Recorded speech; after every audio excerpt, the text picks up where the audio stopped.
C'est le 3 avril aujourd'hui, vendredi saint, je vous l'avais promis. Alors, en ce vendredi saint, que préférez-vous, mes amis? Une manifestation dans les rues de Montréal?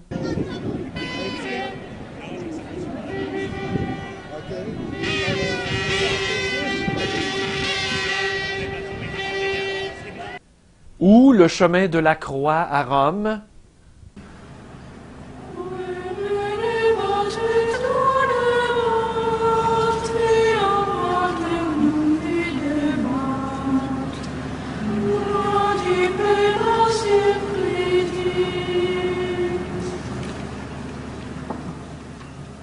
Ou, pour égayer ce vendredi saint, l'excellente publicité du restaurant Queue de Cheval. Voici un beau petit déshabillé.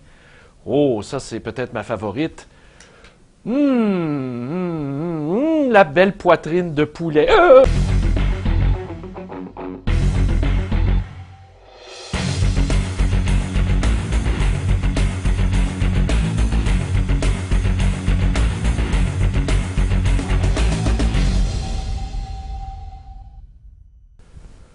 Oh là là là là là là, oui, je suis un tantinet comique ce matin. Je sais, on va en reparler de la publicité de Queue de Cheval dans cette revue de presse.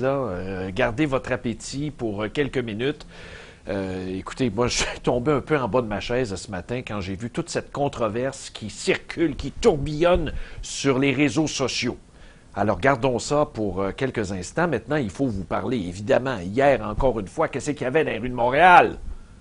Qu'est-ce qu'il y avait? C'était jeudi après-midi. On a eu une autre manifestation dans les rues de Montréal. D'ailleurs, je vous en présente un extrait si vous l'avez manqué ou si vous êtes en région. Regardez ça comment c'est beau. Pas de police à nos manifs!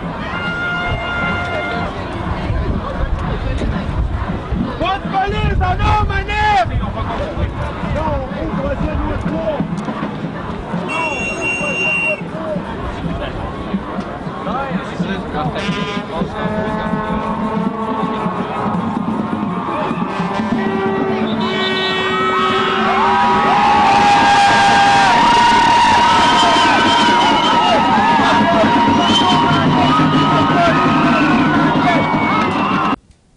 Incroyable, un vrai zoo. Tu sais, quand tu dis, là, on a oublié de fermer les barrières du parc safari à Hemingford ou du zoo à Granby, là, puis là, tous les animaux sont lâchés lousses, ça donnait exactement ça. D'ailleurs, j'ai deux petites photos à vous montrer qui ont circulé sur Twitter hier, sur les réseaux sociaux de manifestants. Regardez, là, je vais mettre mes lunettes, là, on va commenter cette première photo.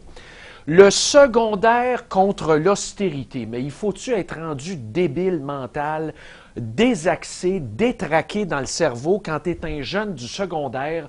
Tu n'as même pas d'argent de poche. Tu n'as même pas d'argent de poche, tu n'as même pas de budget à gérer à part tes petites bobettes que tu as entre les deux jambes. Ce monde-là a manqué l'école.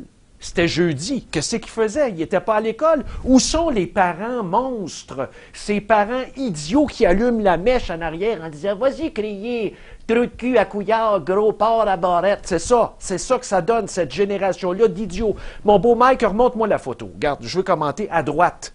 À droite, là, on a une folle. Une folle du secondaire, probablement, ou du collégial, là, parce qu'elle n'a pas de l'air bien vieille.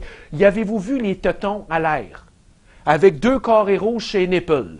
Hey, ça, c'est un bel exemple. Après, on a un bonhomme aux cheveux gris qui s'est mis un masque d'en face, et vous voyez la manifestation qui se promène. Mais ça se peut-tu? Est-ce que c'est Dieu possible de voir des dégueulasseries comme ça? Ah oui, mais mon corps sert à manifester. Puis après, on s'insurge de la publicité de Queue de Cheval, que je vais vous parler tout à l'heure. Mais on trouve ça correct que des petites filles se promènent les nipples pendants en pleine manifestation. Mais vraiment, ces gens-là n'ont pas de cerveau. Et où sont les parents? Moi, je vous pose la question. Je le sais, la DPJ n'interviendra pas, puis ces niaiseries-là, on peut foxer l'école. Hein? C'est la mode. De toute façon, on se bat contre un gouvernement. Alors, on a besoin de chair à canon puis des nipples qui se promènent tout nus dans les rues de Montréal. Moi, ça me lève le cœur. Ça me lève le cœur. Là, je vous présente l'autre photo qui est encore plus écœurante. Ce gars-là que vous voyez à l'écran, j'ignore son nom, mais je peux vous dire que c'est un péquiste. Puis je peux vous dire que c'est un séparatiste, puis je peux vous dire aussi que j'ai le goût de vomir, pas à peu près. Hey, regardez-moi ça avec son tailleur autour de la taille. Québec, un pays. Québec, un pays. Puis regardez ces petites affiches. Oui à la Charte des valeurs, le drapeau du Québec dans les airs, puis à droite, là, le drapeau que vous ne connaissez pas, multicolore, c'est le drapeau des Patriotes. Moi, je pense que les Patriotes là, de 1837-38 vomiraient, comme vous et moi, à voir des idiots comme ça manifester. Ce gars-là est de toutes les manifestations, peu importe le sujet, peu importe l'endroit, peu importe l'heure de la journée ou de la nuit. Alors, ça veut dire quoi, ça, quand le gars a de l'air en forme? Il y a un petit tailleur Michelin autour de la taille. Il est capable de marcher, il a 2 jambes, il a 2 bras, il a 2 oreilles, mais il n'a pas de tête. Alors, c'est sûr qu'il est sur le BS. C'est sûr qu'il est sur le BS, à moins qu'il ait hérité de la fortune de ses parents. Alors, je ne connais pas son nom, mais je peux vous dire que si je le rencontre un jour dans un coin, je vais lui dire ma façon de penser. C'est dégueulasse. Moi, là, quand on sort de Montréal un jeudi après-midi, puis que le centre-ville est paralysé, tu te dis, coudon, ce 25 000 personnes-là, ils ne travaillent pas. Ils n'ont pas de job. Ils ont foxé la job, ils ont foxé l'école, les chargés de cours, les profs à l'Université du Québec à Montréal. Malgré les injonctions des juges qui forcent la tenue des cours, ils ont décidé de tenir une grève illégale. Alors moi, je m'adresse à la direction, là, au recteur de l'Université du Québec à Montréal. Allez-vous couper le salaire de ces gens-là, oui ou non? Moi, je veux une réponse. Est-ce qu'ils vont être amputés sur leur paye? C'est pas vrai qu'ils vont prendre un congé de maladie. La grève est illégale. Je m'adresse au ministre de l'Éducation et au ministre du Travail, Sam Hamad. Allez-vous imposer des pénalités parce que c'était un débrayage illégal? À un moment donné, on est écœuré de se faire baiser par ces gens-là. Savez-vous? On est écœuré. Moi, je suis tanné. Puis c'est toujours le même discours. Peu importe que ce soit le PQ au pouvoir, les libéraux au pouvoir, mettez n'importe qui, même la CAQ au pouvoir, à chaque fois qu'on veut mettre de l'ordre dans la baraque, imposer une rigueur budgétaire, gérer ça comme une famille. Regarde, en fin de semaine, on n'a pas d'argent pour aller au restaurant, c'est-tu clair? Ils nous ressortent les slogans. Oh, c'est un recul de 20 ans en arrière, c'est inacceptable, l'austérité, les services sociaux. Hey! Hey! Je me suis même pogné un matin avec ma blonde, parce que ma blonde travaille dans le communautaire. J'y ai dit, là, vous autres, là, je suis plus capable de vous voir la face. Je suis plus capable d'entendre vos slogans. Je suis plus capable de vous entendre répéter depuis 40 ans les mêmes affaires. C'est-tu assez clair, ça? Débarrassez du portrait. Allez-vous-en.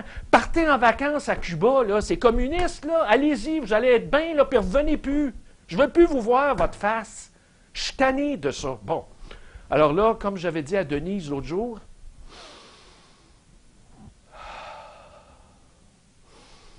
ça va mieux. Ça va mieux, ça m'a fait du bien. Merci d'avoir été mon thérapeute. Bon, alors c'est tout pour les étudiants. D'ailleurs, là, c'est le congé pascal. Alors, ils vont sûrement aller à New York, hein? Les petits étudiants pauvres vont aller à New York pour le Easter weekend, hein? Alors, vous pouvez être sûr que je n'irai pas à New York. Je pense que je vais aller à Toronto pour avoir la paix. Ah, il y a une vidéo qui circule sur YouTube et sur Facebook. C'est un appui de taille. Vous savez, le maire Coder a mis des bois dans les roues à l'imam Chaoui, qui lui a envoyé une mise en demeure pour atteinte à sa réputation. On en a parlé souvent ici à l'émission. Eh bien, le maire Coder vient de recevoir un appui de taille. Oui, il y a un internaute qui donne son appui au maire Coder. C'est le Québécois moyen du fond des campagnes. On écoute ça. Salut tout le monde. Moi, je vais essayer d'être poli et être calme parce que ça fait un bout qu'on entend parler puis je commence à en avoir plein mon cul. Excusez mon langage, comme tout le monde d'ailleurs. Hey, l'immigré, là, l'autre, là, à Montréal, là, qui veut avoir une mise en demeure, là, contre le maire Coder, bravo en passant, M. Coder. Vous avez bien fait, je suis fier de vous.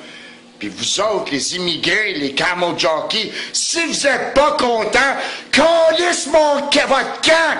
Crissez votre camp dans votre pays, c'est clair? On vous a accepté, vous autres, asti, dans notre pays. Puis vous faites de la merde comme vous faites de la merde dans tous vos astis d'autres pays. Hey, tabarnak, j'en ai assez de vous autres, tabarnak! Crissez votre camp en dehors de...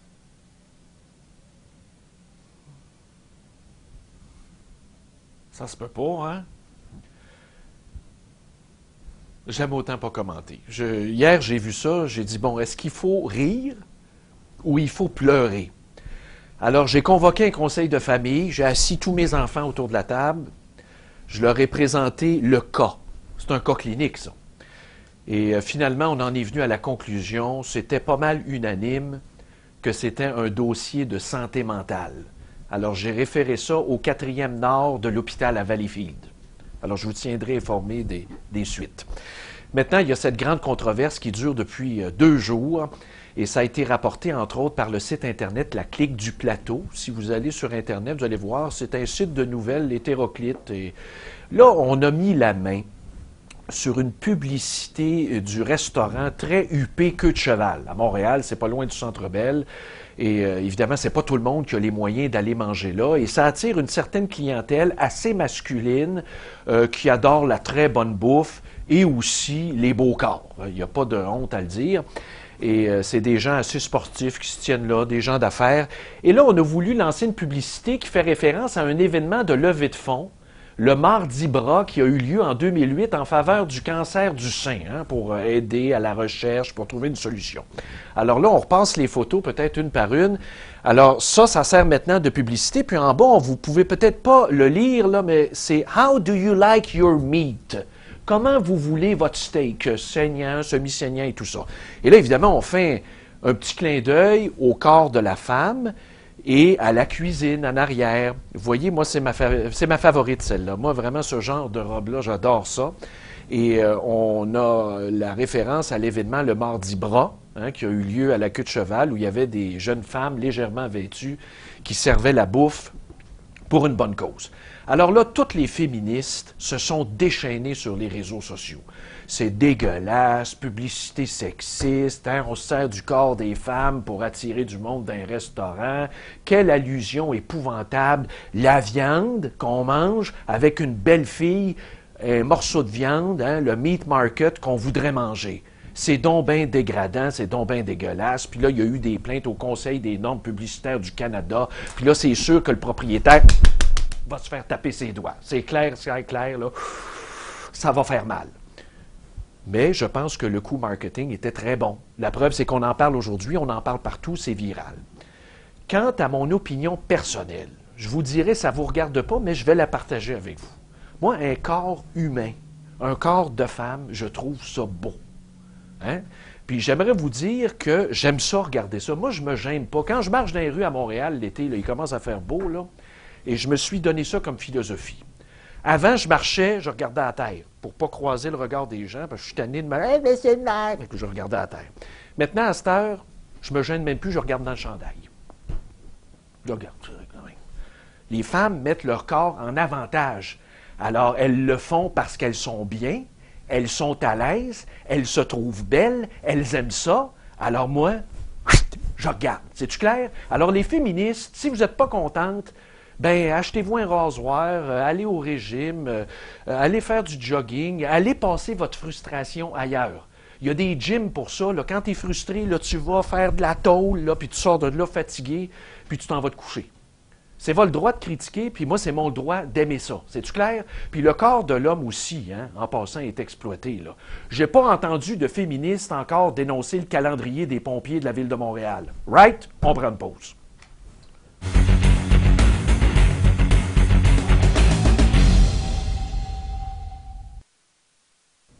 Mes chers amis, merci d'être à l'écoute de l'émission Le Protecteur. Vous êtes peut-être en congé aujourd'hui, c'est Vendredi Saint. D'ailleurs, dans notre pays syndical, vous savez, on a congé le Vendredi Saint et aussi le lundi de Pâques. On est tellement religieux qu'il faut souffrir aujourd'hui. Jésus a été cloué sur la croix et dimanche, vous irez tous à l'église, c'est évident, pour célébrer la résurrection. Et ça va vous prendre une journée pour vous en remettre. Juste de comprendre le concept de la résurrection.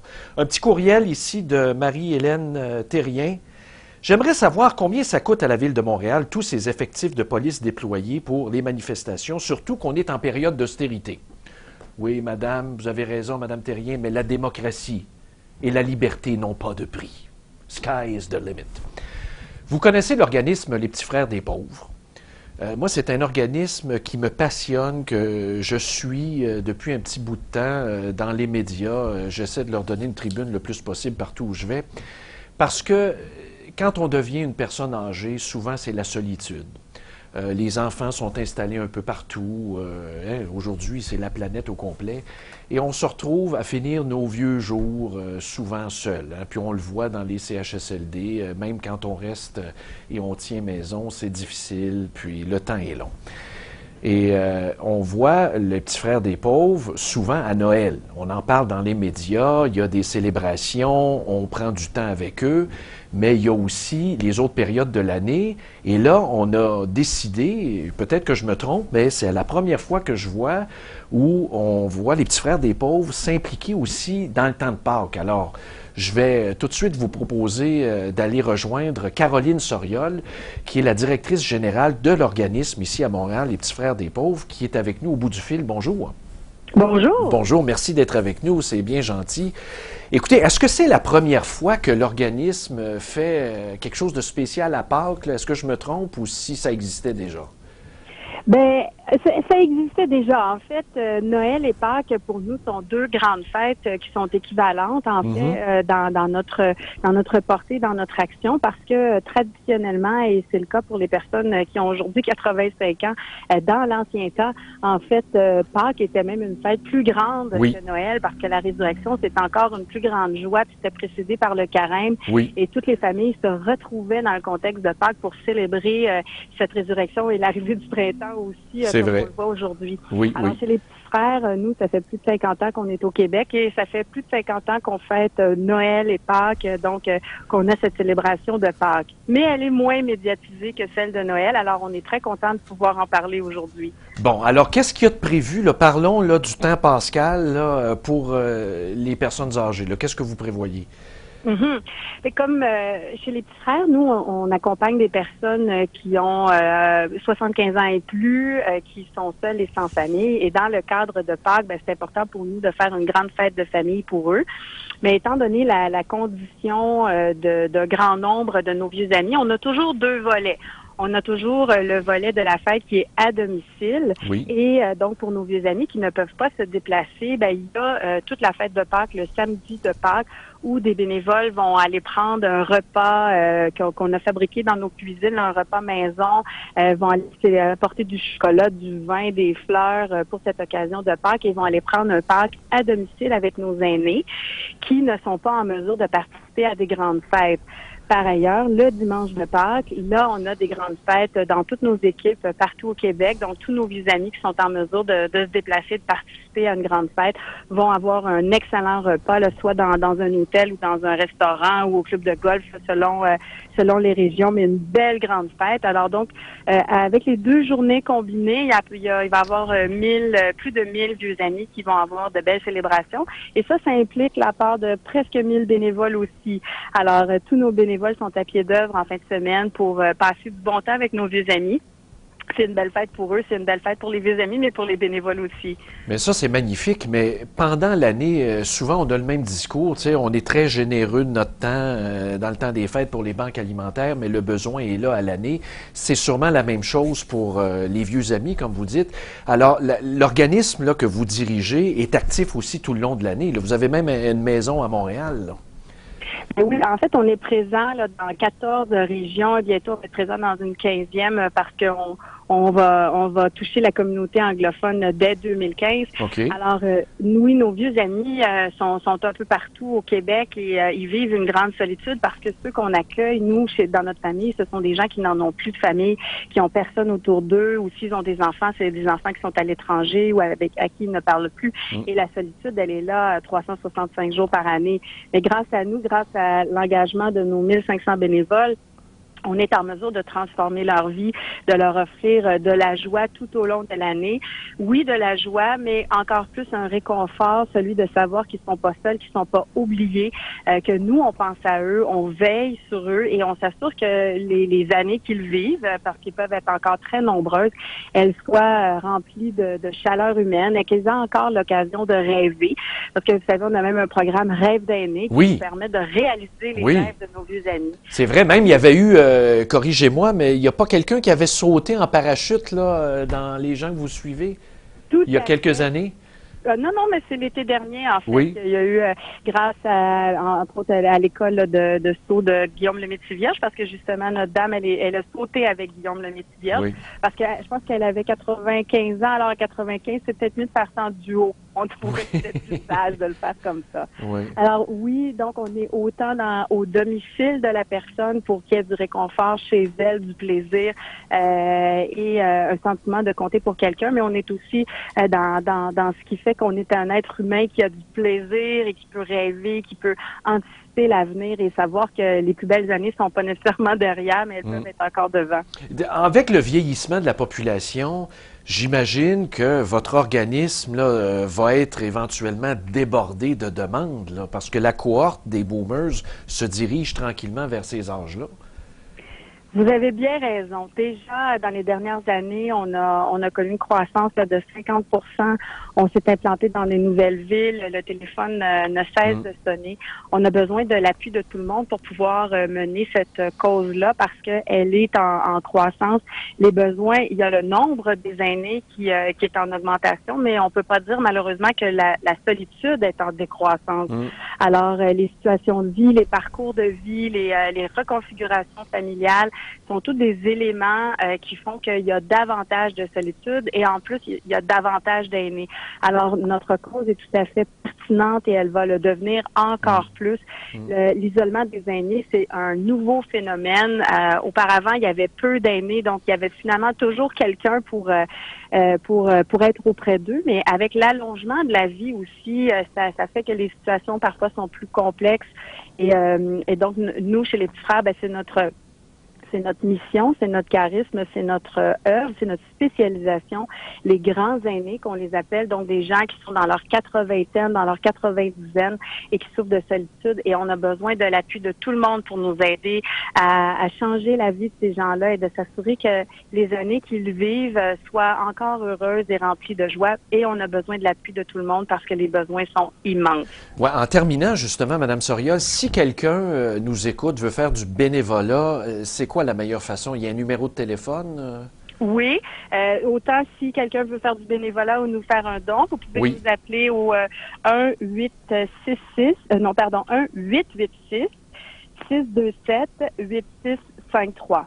8653. Alors, 186... Non, pas vrai. Moi aussi, j'ai fait la même erreur. Là, attendez une minute. Non, mais je pense que... Excusez. Oui. 1-866... Oui. 627-8653. Alors, 1-866-627-8653. Alors, on va en reparler de temps en temps à l'émission, puis on pourra mentionner le numéro de téléphone. Ben, merci d'avoir pris votre vendredi saint, là, un petit aparté pour nous parler de ça. C'est bien gentil. Merci de nous avoir donné l'occasion. Et pour ceux qui veulent en savoir plus, vous pouvez aller aussi sur le site Internet. C'est le www.petitsfrères.ca. Et là, vous trouverez toutes les informations. Exact, on l'a mis à l'écran. Ben, merci beaucoup. Merci, M. Gendron. Au revoir. À tous. Vous aussi, à la prochaine. Au revoir. Alors, c'est Caroline Soriol qui est la directrice générale de l'organisme Le Petit Frère des Pauvres. Et savez-vous la beauté de cette affaire-là? Savez-vous ce que j'ai en commun avec la directrice de l'organisme des Petits Frères des Pauvres? C'est qu'elle et moi, on a été élevés dans le même patelin. Alors, on vient tous les deux de Saint-Rémy. Vous voyez comment ça donne du bon monde, engagé envers les besoins de la société. C'est pas beau? On prend une petite pause et après, on fait Take Two, prise numéro 2. On va s'entretenir avec Jean-François Moras de la Fondation 1625. Hier, on l'a manqué. C'était de notre faute, mais c'est pas grave. On se reprend aujourd'hui. On va faire le bilan sur ces actions-là en cours parce que vous avez vu qu'hier soir, à l'UQAM, ça a brassé. Oui, ça a brassé. Savez-vous pourquoi? Parce qu'il y avait un professeur, Maître Daniel Saint-Pierre, qui donnait son cours de droit. Et là, il est rentré un commando masqué. Et il y en a même qui ont déchiré les injonctions. Ils ont fermé les lumières, fermé de force les ordinateurs. Ça prend une maudite bande de crottés sales. Et je ne pèse même pas mes mots. Ça prend une bande de criminels organisés, de crottés sales, faire ça. Et je vous le dis, d'ailleurs, on aura Maître Saint-Pierre vers 12h15. C'est dégueulasse. On va chercher des injonctions. Et ces gens-là, va t'en faire, moi, des injonctions. Tiens, ils se prennent comme Brian Mulroney. Vous vous souvenez quand Brian Mulroney avait déchiré l'accord de Charlottetown quand il avait sauté sa coche, là? Bien, c'est exactement ça qu'ils ont fait, ces jeunes-là. Aucun respect pour les institutions. Alors, Jean-François Moras, après la pause.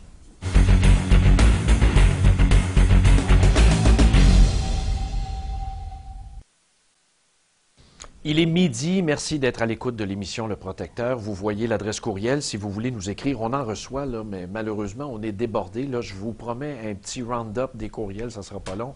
Et c'est leprotecteur@adr.tv. Il y a aussi la boîte vocale, 514-500-2137. Bon, jour et nuit. Je vous présente cette triste vidéo qui a été tournée en face du pavillon de la gestion de l'UQAM sur Sainte-Catherine, où des étudiants veulent avoir accès à leur salle de cours. Et ensuite, on passe tout de suite avec Jean-François Moras. Ça est en grève alors qu'on a voté contre. Les assemblées sont souveraines et la note a voté contre et vous nous forcez en grève. Ça, j'ai un problème avec ça. C'est un moyen de pression contre les expulsions politiques des étudiants. Ça n'a rien à voir avec nous, ça. Ben, ça a tout à voir avec vous parce Au que vous êtes des étudiants. Non, notre faculté est indépendante, elle est souveraine, puis elle a voté contre.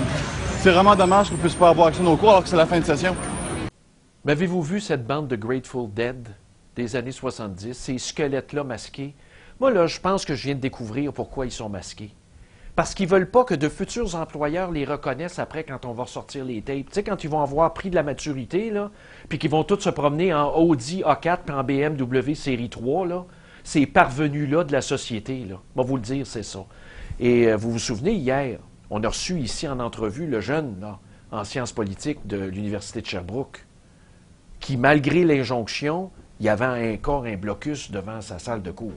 Pour en parler, on a le plaisir d'avoir, et là c'est vrai aujourd'hui, on s'excuse pour hier, Jean-François Moras de la Fondation 1625. Bonjour. Bonjour. Comment allez-vous? Là, quand même, vous avez eu de belles victoires devant les tribunaux grâce à votre organisme, entre autres. Là. Oui, de très, très belles victoires. On a notamment déjà 2 injonctions qui ont été déposées par des étudiants, mais aussi, ça c'est une très grande victoire morale, une injonction qui a été demandée et gagnée par une université. Oui. Donc, ça veut dire que c'est l'administration qui l'a fait et c'est pas n'importe quelle université. C'est à l'UQAM. Oui.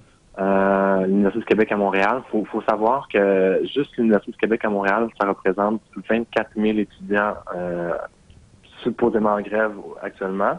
Alors que si on prend toutes les universités à côté de l'UQAM, il y en a seulement 19 000. Donc, c'est un gros morceau. Donc, c'est le plus gros morceau, ouais, exactement. Et j'espère, à la Fondation 1625, on espère vraiment que ça va encourager les autres recteurs, comme Madame Samoisette à l'Université de Sherbrooke ou M. Brière à l'Université Laval, à agir et prendre les mesures nécessaires pour garantir l'accès à tous les étudiants à leur salle de classe. Bon, ça, c'est la victoire symbolique, M. Moras, mais Oui. Tout de suite après vous, on reçoit en entrevue Maître Daniel Saint-Pierre, qui, hier soir, donnait son cours paisiblement. Tout d'un coup, tu as un commando terroriste. Ce sont des terroristes, ces gens-là. C'est du terrorisme urbain. Ils rentrent dans la salle, ferment les lumières et tout ça, là. Mais absolument. Mais écoutez, c'est exactement ce qui se passait avant qu'il y ait une injonction. C'est-à-dire des gens qui vont dans les Oui. universités et bloquent les cours. Oui. Actuellement, ce qui s'est passé, c'est que je crois que l'université a quand même pu dispenser beaucoup de cours sur ceux qui sont piquetés. Malheureusement, il y a encore des étudiants qui ont à apprendre c'est quoi la signification d'une injonction puis d'un ordre de la cour. Comme vous l'avez mentionné, ils l'ont fait masquer, ils sont pas identifiables et tout. Donc, il était seulement fait. Hein. Mm-hmm. On est loin de 24 000 étudiants. Là. Oui, mais quand même, là, M. Moras, là, on jase ensemble. Là. Ces gens-là ont commis un méfait public. Ils ont commis un outrage au tribunal. Comment ça se fait qu'on ne prend pas des procédures criminelles contre ces terroristes-là? Mais, une question simple, c'est qui?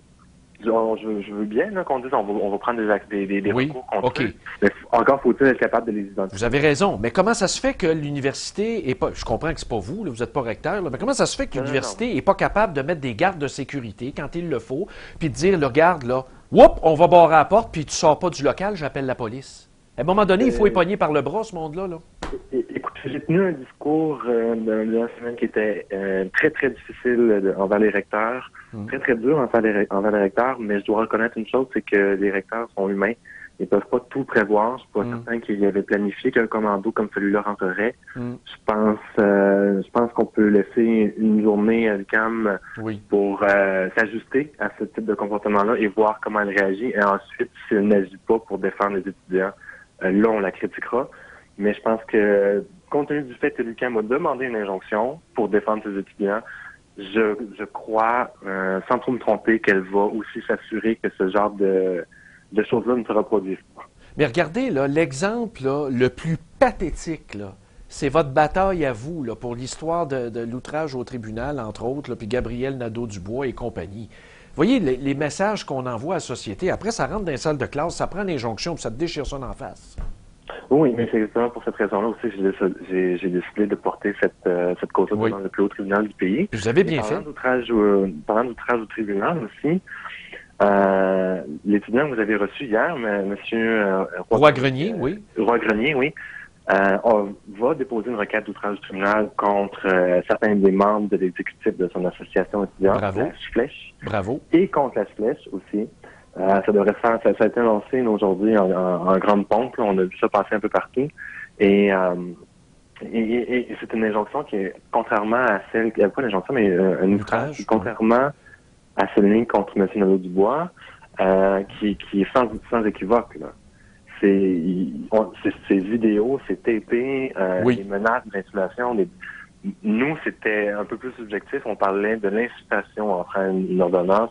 C'était beaucoup plus complexe. Mais j'ai l'impression que cet outrage-là pourrait avoir des conséquences beaucoup plus graves que celles qui ont été réservées à M. Nadeau-Dubois. Oui, vous avez raison, parce qu'avec le vidéo, c'est très clair, il n'y a même pas de zone grise. Et ces gens-là sont fiers, là.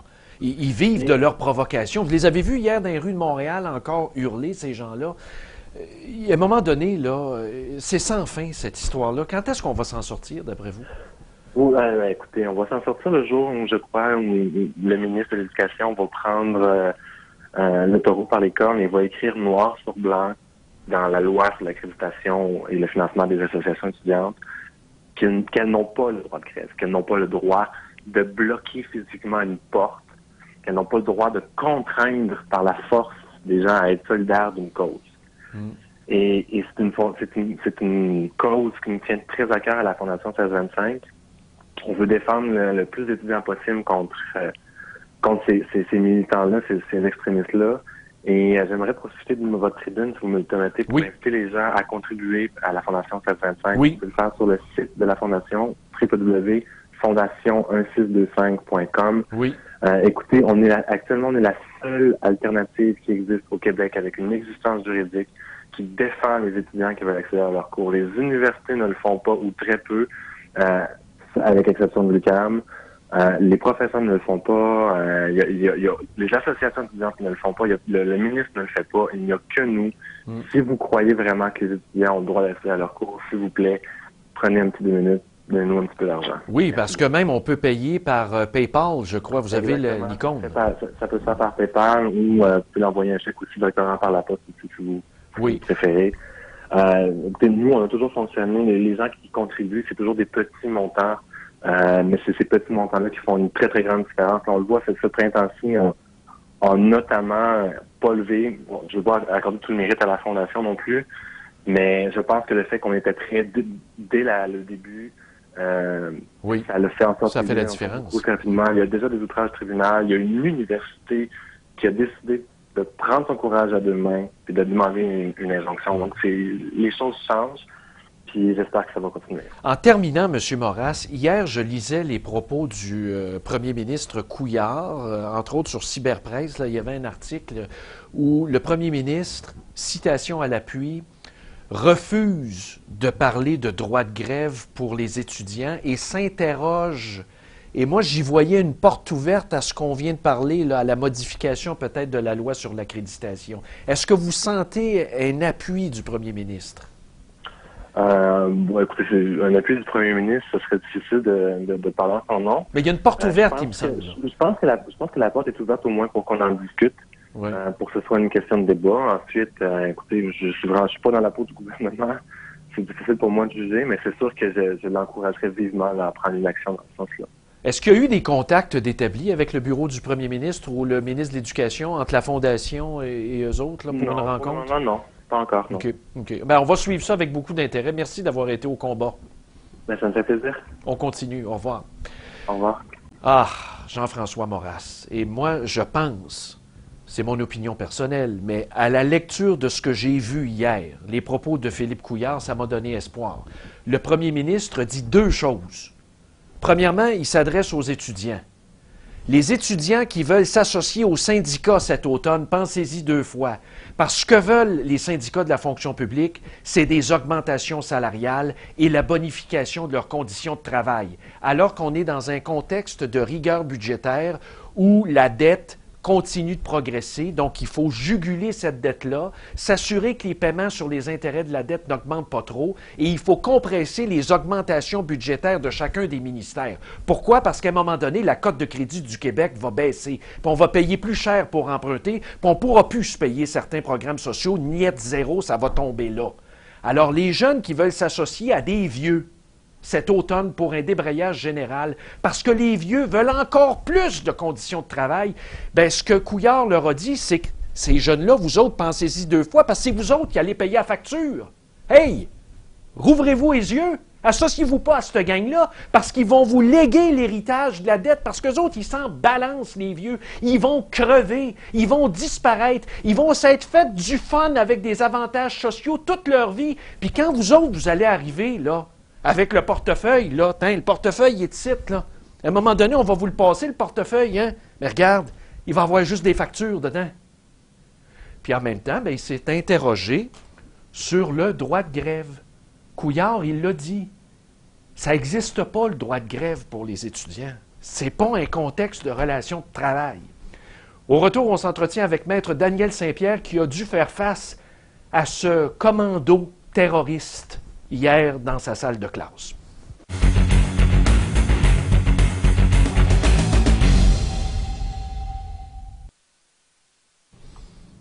Bon, alors je vérifie mes courriels, mes chers amis. Oui, vous nous avez écrit ici, là, je cherche le visage du Christ. Vous souvenez-vous de cette petite chanson-là de... Comment est-ce qu'il s'appelait? John Littleton. Je cherche le visage du Seigneur. Mais oui, c'est Vendredi Saint. Alors, écrivez-nous leprotecteur@adr.tv et dans un courriel que je cherchais pendant la pause, on nous mentionnait aussi si on refait la loi sur l'accréditation des associations étudiantes. On devrait peut-être en profiter pour spécifier les procédures d'assemblée qui doivent être suivies. Par exemple, le vote électronique ou le vote secret. Hein? Parce qu'il y a de l'intimidation pendant les assemblées étudiantes. Alors, si tout le monde a accès à une procédure de vote électronique, on aurait peut-être l'heure juste. Parce que c'est pas tout le monde qui a 8 heures de temps à perdre pour aller dans ces assemblées du Parti marxiste-léniniste, du communiste révolutionnaire. Puis c'est pas tout le monde qui aime ça aller se faire intimider en assemblée générale au La Tulipe, là, à Montréal. Alors, ça serait peut-être bien le vote secret, mais on sait les syndicats n'aiment pas le vote secret. Parce que les gros bras ne peuvent pas intimider. Maintenant, est-ce que... Oui, bon.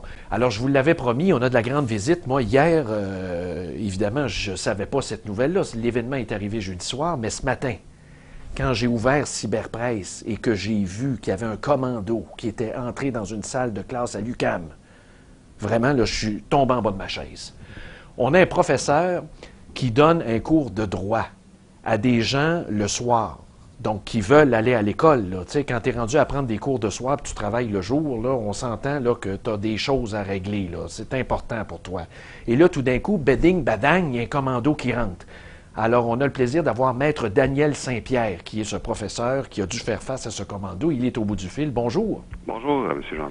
Bien, merci premièrement d'être avec nous. Vous devez être débordé aujourd'hui d'entrevue. Disons que ça n'a pas lâché depuis ce matin. Bien, écoutez, racontez-nous pour la énième fois comment c'est arrivé. Moi, les deux bras m'ont tombé par terre. D'abord, j'aimerais préciser une chose, M. Gendron. Je ne suis pas professeur. Chargé de cours. Chargé de cours. Exact. La distinction est importante. C'est vrai. Les professeurs, hier, avaient voté une oui. grève d'un jour. Comme ils ont le droit de le faire. Là. Mais nous, les chargés de cours, on n'était pas en grève, donc il fallait donner notre cours. Exact. Et de par l'ordonnance aussi d'injonction, bon, évidemment, l'UQAM a l'obligation de donner des cours à ses étudiants qui veulent en recevoir un. Et l'ordonnance d'injonction, évidemment, interdisait à quiconque de faire quoi que ce soit, en fait, pour empêcher le bon déroulement des cours à l'UQAM, dans les locaux de l'UQAM. Alors, hier soir, à 6 heures, donc, j'arrive dans ma classe. J'ai une vingtaine d'étudiants, somme toute, qui veulent avoir le cours. Oui. Alors, j'ouvre mon petit PowerPoint, puis là, on commence le cours. Oui. Ça va bien, comme ça, pendant 1 heure de temps. Normalement, on prend la pause à 19h15, 19h30. Et à 19h, ce groupe de personnes-là arrivent masquées, faire fumer, cagoule, etc. Et nous intiment de quitter la salle de cours, nous intiment de fermer nos ordinateurs, de nous en aller, de respecter le mandat de grève qui a été voté en assemblée de l'association étudiante. Et bon, évidemment, on ferme les lumières, on ferme l'ordinateur, mon ordinateur, moi, que j'utilisais pour projeter ma présentation PowerPoint. Alors, bon, évidemment, moi, je n'ai pas plié à ces demandes-là. Je suis resté, je leur ai demandé de sortir, qu'ils n'avaient pas d'affaires ici. Okay. Et là, on a commencé à discuter, puis là, ils me jasaient de toutes leurs revendications. Je dis, écoutez, moi, je vous écoute pas tant que vous êtes masqués. J'ai aucun respect pour les gens qui parlent de la démocratie étudiante tout en étant masqués. Alors, mais ils n'ont jamais voulu s'identifier, ils n'ont jamais voulu enlever leur masque.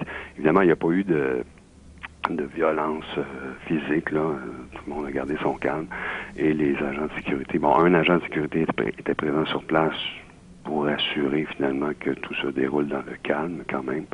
Et par la suite, un agent de gardant s'est présenté et là, il a encore une fois intimé ces gens-là de quitter. Okay. Il leur a rappelé que ce qu'ils faisaient allait à l'encontre de l'ordonnance d'injonction du juge Mongeon rendue la veille. Il leur a remis en main propre une copie de l'ordonnance et une des manifestantes, je ne sais pas si c'était des étudiants, mais on le présume là, de par leur discours. Était-ce des étudiants de l'UQAM? Peut-être pas, on ne pourrait pas le savoir. C'était vraiment impossible de déterminer. Alors, cette manifestante-là a déchiré l'injonction. OK. Incroyable. Avec des mots, disons, démontrant un peu de respect pour notre système de justice. Mais je lisais justement, une de vos étudiantes là, dans la salle de cours a témoigné à la presse et elle était vraiment estomaquée, même pratiquement, bon, traumatisée, c'est peut-être un peu fort, mais elle était vraiment sous le choc, là. On se met à la place, là. C'était pas drôle, là. Ben non. C'était quand même très intimidant quand tu vois ces gens-là arriver, masqués, puis là, tenant des discours, bon, premièrement, c'était des discours qui étaient un peu incompréhensibles, là. Mais il y a eu quand même une confrontation, là. À un moment donné, ils ferment les lumières. Alors moi, je me pointe vers l'interrupteur, je réouvre la lumière, c'est des néons, là. Oui. C'est pas qu'il faisait noir, mais bon, il y avait quand même le projecteur qui nous donnait de la lumière, là. Mais bon, j'ouvre la lumière, puis là, une des manifestantes ferme la lumière.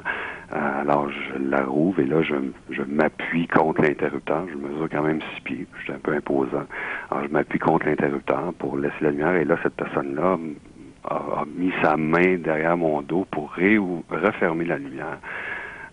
Et ça, je ne l'ai pas pris. J'ai juste jeté un regard. Moi, j'étais pas masqué. Alors, j'ai jeté un regard, disons, de désapprobation. Et j'ai réouvert la lumière, puis là, je me suis vraiment appuyé contre l'interrupteur tout le long de l'intervention. Et ça a duré une quinzaine de minutes, là, somme toute. Ah oui. Et c'est à ce moment-là que les étudiants qui étaient présents dans le cours se sont mis à enguirlander nos 7 commandos, 6 ou 7, je me souviens plus. Il y avait un garçon, puis 5 ou 6 filles, là. OK. Et là, vraiment, là, il y a eu vraiment de la violence verbale, là.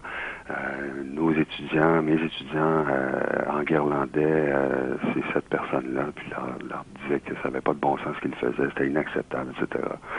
Et bon, finalement, on continuait encore de s'enguirlander comme ça de part et d'autre. Mais même pas dans le respect, je veux dire, ces gens-là ne méritent pas de respect, là. Oui. Et par la suite, un manifestant ou une manifestante, je pense que c'est une fille, là, elle a reçu un texto. Elle va avoir des complices à l'extérieur que les policiers du SPVM s'amenaient. Ah bon. Et c'est là qu'ils ont déguerpi. Ils ont levé le camp. Comme des rats, là. T'sais.